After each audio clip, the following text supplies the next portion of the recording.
दिवाळी विशेष फराळामध्ये आज आपण रव्याचे लाडू बनवणार आहोत, ते सुद्धा बिना पाकाचे.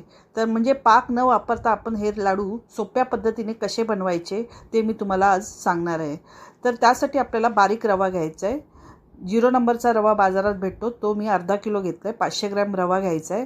हा एक मोठा बाऊल घेतलेला आहे आणि त्याच मापाने मी अर्धा बाऊल साखर घेतलेली आहे. म्हणजे वजनी म्हणाल तर 300 ग्रॅम साखर घेतली आणि ही मिक्सरला लावून त्याची बारीक पेस्ट करून घेणार आहे. रवा आपला 500 ग्रॅम आहे, तर साखर आपली 300 ग्रॅम आहे. याप्रमाणे आपण मिक्सरला लावून घ्यायची साखर आणि बारीक पेस्ट करून घ्यायची. ह्याप्रमाणे आपली बारीक पेस्ट शुगर पावडर तयार झालेली आहे. आता आपण रवा भाजायला घेऊया.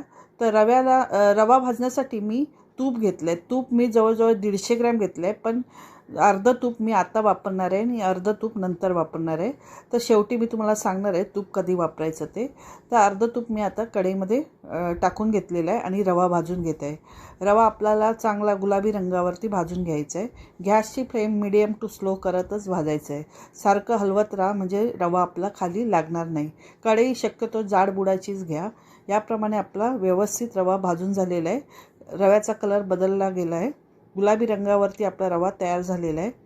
याप्रमाणे आपण रवा भाजून घेतल्यानंतर आता साखर जी आपण बारीक करून ठेवली होती ती त्यात टाकून घेतलेली आहे. सगळी गरम असतानाच टाकून घ्या, म्हणजे त्या वाफेने आपल्याला रव्याला मॉइश्चर येईल आणि लाडू वळायला मदत होईल. तर साखर घालून आणि त्याच्यानंतर मी 1 टेबलस्पून वेलची पावडर घातली आहे आणि साखर अशी आणि रवा असं मिक्स करून घेतलं आणि दाबून घेतलं आहे. आणि दाबून घेतल्यानंतर आपण त्याला गॅसची फ्लेम बंदच करून ठेवायची आहे साखर घातल्यानंतर.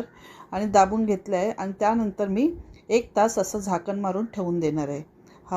हवाबंद झाकण असं लावून घ्या आणि 1 तासानंतर मी रवा असं चेक करत आहे. बघा, ह्याप्रमाणे थंड झालं आहे. आता थंड झाल्यानंतर मिक्सरला मी लावून घेणार आहे. तर 3-4 चमचे हे मिक्सर आपण मिक्सरमध्ये टाकून घेतलेलं आहे आणि 1.5 ते 2 चमचे तूप घालून घ्यायचं आहे.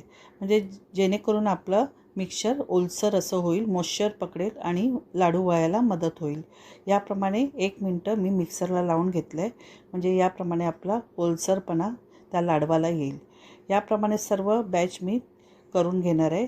3 बॅचमध्ये मी हे करून घेणार आहे आणि 1.5-2 चमचे तूप घालून घेणार आहे. प्रत्येक बॅचला मी 1.5-2 चमचे तूप घालून घेतलं आहे. याप्रमाणे सगळं मी मिक्सरला लावून घेतलेलं आहे. आता लाडू वळायला आपण घेऊया. तर व्यवस्थित लाडू वळले जातात. याप्रमाणे आपण लाडू वळून घेणार आहोत. बघा, याप्रमाणे सहजपणे आपण लाडू वळू शकतो. तुम्ही या टिप्स लक्षात घ्या, म्हणजे तुमचेही लाडू तसेच तयार होतील. मिक्सर